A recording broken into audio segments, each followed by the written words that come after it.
Georgia and this is the sound of Georgia. Now, as you can no doubt tell, I got a haircut yesterday.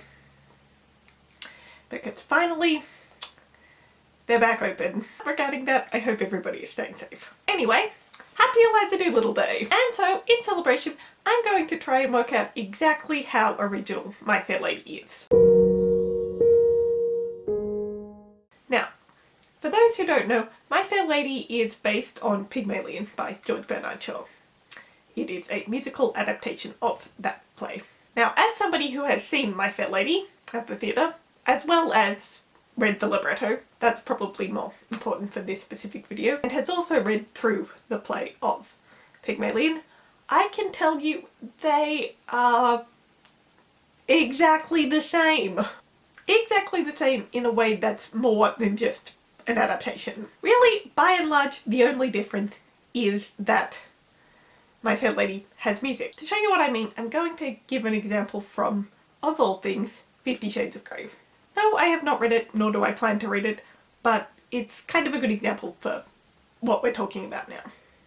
For those of you who don't know, 50 Shades of Grey started off as a Twilight fanfiction called Master of the Universe. I haven't read the fanfiction either, and once again, I don't plan to. But from what I know, we did have to look at a few excerpts for one of my uni classes one time. It is so AU, it's such an alternate universe story that it barely resembles Twilight at all. It is, however, exactly the same as 50 Shades of Grey. Here's an example.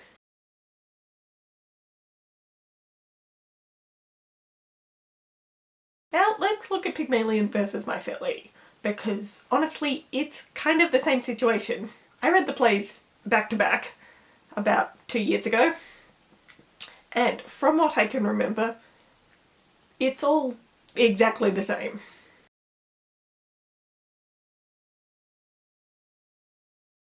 There are quite a few lines here and there that Lerner and Lowe cut, but the lines they kept in, they didn't change at all. If you look at the description of Liza when we first meet her, in both Pygmalion and My Fair Lady, it's like it's copy and pasted.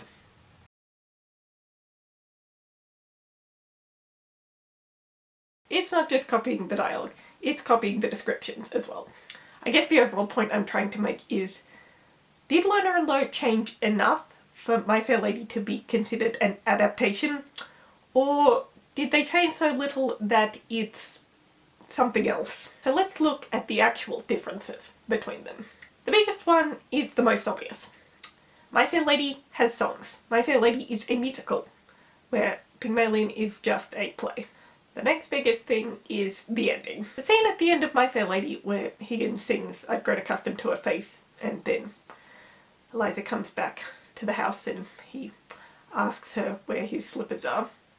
That does not exist in Pygmalion. Pygmalion ends at the greenhouse or conservatory or whatever it is that we see in the previous scene in My Fair Lady. Liza leaves the scene and Higgins is there thinking about how she's going to marry Freddie. And yes, she does marry Freddie. We don't see it, obviously, because that's where the play ends, but Shaw confirmed that she does indeed marry Freddie.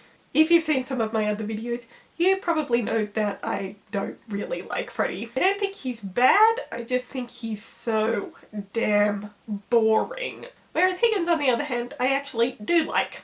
So I'm glad My Fair Lady has a different ending. I think I said this in one of my other videos, but what do you think happens at the end of My Fair Lady? What do you want to be the reason she's come back to Wimpole Street? Now don't get me wrong, Higgins is a giant jerk. But at least he's an interesting jerk. Freddie Boring Dull, on the other hand, is... well, I think you can tell why I've given him that nickname. Pygmalion and My Fair Lady have different endings. Another thing My Fair Lady changes is Ascot. In Pygmalion, it's not actually Ascot. Eliza's debut into society is just at a garden party that Mrs. Higgins is throwing. But the scene is still pretty much the same. Obviously, because we're not at Ascot, we don't have the whole thing with Dover. But that's it. The biggest difference between those two scenes is the setting. Now before that, in My Fair Lady, we have the whole reign in Spain. montage, and that is a scene that Lorna and Lowe actually added. Though the majority of the scene is obviously the song itself, there is no scene at all in Pygmalion. In Pygmalion, we go straight from the scene where Alfred leaves Wimpole Street to Eliza saying her vowels and her alphabet and all the words incorrectly, to saying them perfectly in the space of like less than a page. And so they say she's done it, and the next scene is the garden party. In My Fair Lady, that's stretched out a lot more. After Alfred leaves, we see Eliza snap a bit at Higgins, and there she sings Just You Wait, and then we're on to the montage of the rain in Spain. I feel like it's a scene that they've added, not just a song. Because obviously in My Fair Lady, the next scene, where Eliza learns to speak beautifully in the span of a page and a half, takes place a significant amount of time later. There's obviously a time jump between those two scenes. Whereas with My Fair Lady, even though most of the scene is taken up by singing, we actually see the time. We don't just jump ahead from her saying the rain in Spain to the rain in Spain, which is what pretty much happens in Pygmalion. And then of course we have Eliza's debut into society. Now this is the other change that Lorna and Lowe made, and that is where this scene is set. In My Fair Lady, we're at Ascot. In Pygmalion, we're just at one of Mrs. Higgins' garden parties. But it's still the exact same scene. Obviously, in Pygmalion, we don't have Dover, because we're not at a horse race. But we still have Eliza talking about her aunt who died of influenza and could have killed her with a hat pin, let alone a hat.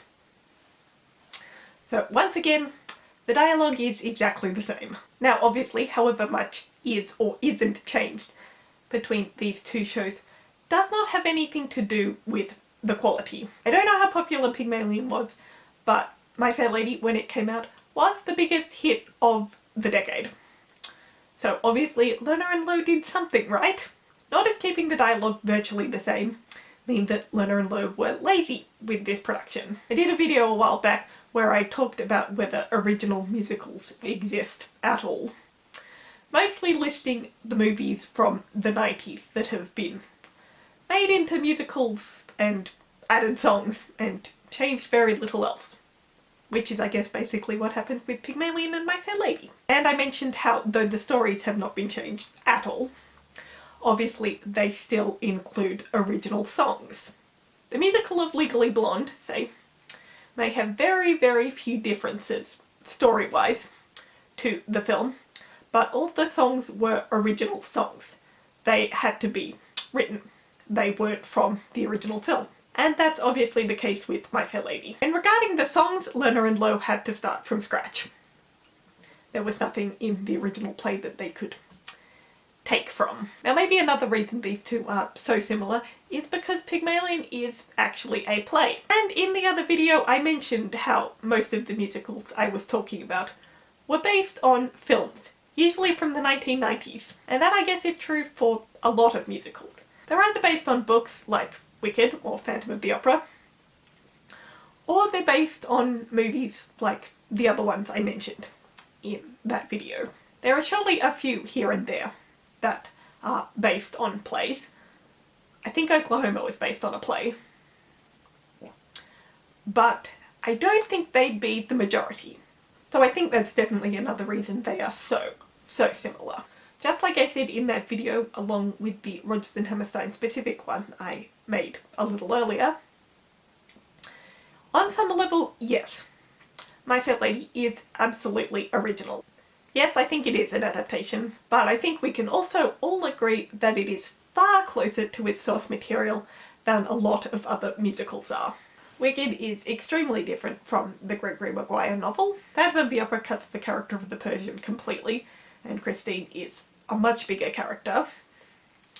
Ralph's definitely the lead in the book. By virtue of something being changed at all, I think turns it into an adaptation. So obviously, My Fair Lady is exactly that.